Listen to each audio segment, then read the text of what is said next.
गुल प्लाजा में आग किस वक्त लगी, एम्बुलेंस वक्त पर पहुंची या नहीं। हुक्काम ने सानिया गुल प्लाजा में सीसीटीवी फुटेज से आग लगने की टाइमलाइन तैयार कर ली, जिससे पता चलता है कि प्लाजा के अकवी हिस्से में 10:07 में आग लगी। 10:08 पर गुल प्लाजा में धुआं नजर आना शुरू हुआ। मैं अपनी बहनों को जनाजे नहीं ले जा सकती, मेरी माँ में ताकत नहीं है इतनी, मेरी माँ वैसी मरी हुई है।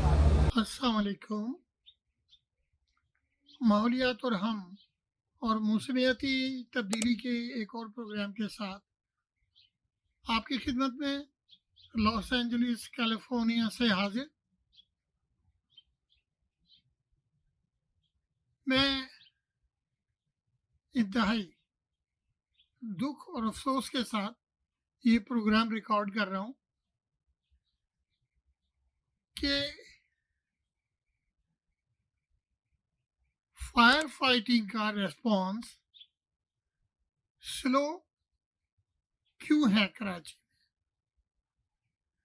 में। देखिए, न सिर्फ ये कि इतनी जानों का नुकसान हुआ, अभी तक 70 लोग या 80 पीपल आर मिसिंग और 27 और 30 अमवात कंफर्म्ड हो गई हैं, और वो मिसिंग भी आहिस्ता आहिस्ता, मेरा ख्याल है कि इतने धुएं और आग के बाद उनके सही सलामत सेहतमंद रिकवर करने के चांसेस बहुत ज़्यादा हैं, बहुत ज़्यादा कम है, बहुत ज़्यादा नहीं है, बहुत ज़्यादा कम है। अच्छा, अब ये देखिए कि जो रिपोर्ट्स कहती हैं, और ये इंटरनेशनल रिपोर्ट भी कह रही हैं कि फायर फाइटर 1-1.5 घंटा देर से आए। नंबर 2, उनके पास प्रॉपर इक्विपमेंट नहीं था। इट मीन्स उनके पास वो एलिवेटिंग गन्स नहीं थी जो बहुत ऊपर से जाके फायर को फाइट कर सकती हैं। नंबर 3, इंतहाई अफसोसनाक बात है कि फायर फाइटर्स के पास प्रॉपर सेफ्टी इक्विपमेंट नहीं था, मास्क नहीं थे, और वो अंदर नहीं जा सकते थे लोगों को बचाने के लिए। इससे बड़ी बदकिस्मती, नाअहली, नेग्लिजेंस क्या हो सकती है। फायर फाइटर तो 1 मिनट के नोटिस पे तैयार रहते हैं और उनका इक्विपमेंट हमेशा अप टू डेट होता है।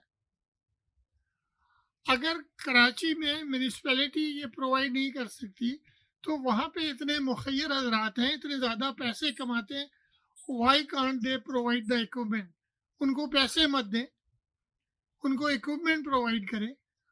आप अपनी कम्युनिटी में जाएं, आइडेंटिफाई करें कौन कौन फायर फाइटर है, उनके हिसाब से उनको आप इक्विपमेंट दे सकते हैं। और वो इक्विपमेंट ऐसा नहीं होता कि जो 1 साल में ख़त्म हो जाए, वो चल सकता है।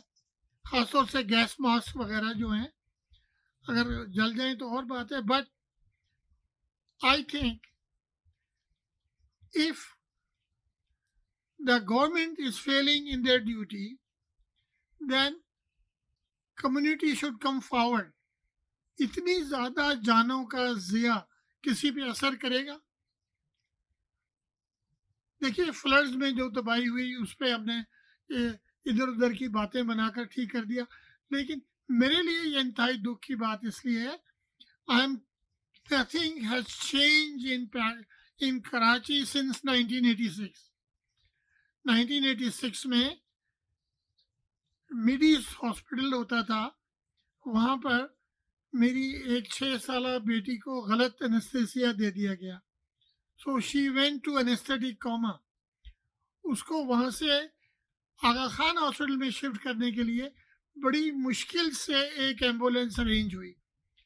एम्बुलेंस जब आधे रास्ते में पहुँची है तो उसका ऑक्सीजन सिलेंडर ख़त्म हो गया। She was on oxygen. मुझे एक वहाँ पर छोटा हेल्थ केयर सेंटर था, वहाँ जाके ऑक्सीजन सिलेंडर मांग के लाना पड़ा। अच्छा, ये आप देखें कि अ, कोई इम्प्रूवमेंट नहीं हुआ उसके बाद से।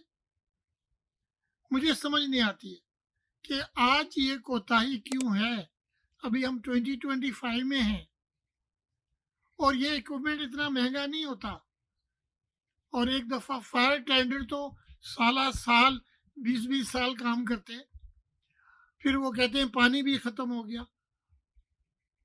भाई ये हमें होश के नाखून लेने चाहिए और हमें इस किस्म की जो नागहानी अमवात हैं, जो तबाही है, उसके लिए हमें इंतज़ाम करना चाहिए। और क्या देखिए, कराची के जो सिंध के जो चीफ मिनिस्टर हैं, दुनिया में सबसे पढ़े लिखे हैं। कैलिफोर्निया में रहें, दूसरे सिटीज़ में रहें, यहाँ से मास्टर्स किया है, उनको एक एक चीज़ का पता है। And he is a good manager. Why doesn't he use his authority to make sure that इस तरह के डिजास्टर ना हो।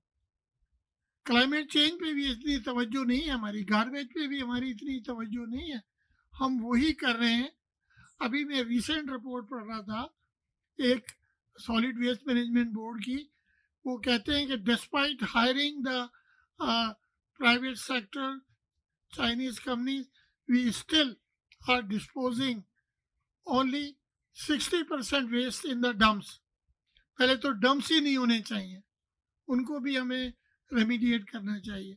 तो ये गुफ्तगू ज़्यादा लंबी हो गई, लेकिन चले हम सब मिलकर दुआ करते हैं कि जिन लोगों की अमवात हो गई हैं उनको अल्लाह ताला जन्नत नसीब करे, और जो लोग मिसिंग हैं वो सही सलामत वापस निकल जाएं, लेकिन उसकी कोई उम्मीद नज़र नहीं आ रही। तो इसी दुख के साथ और दुआओं के साथ मैं आपको खुदा हाफिज़ कहता हूँ। और अगर कोई ये बात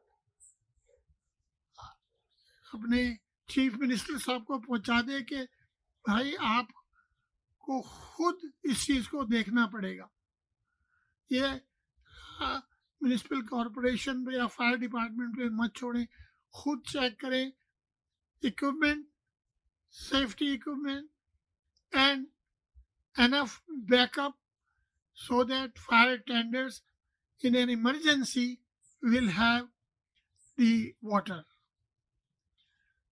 अल्लाह हाफिज़, अपना ख्याल रखिए। पाकिस्तान जिंदाबाद।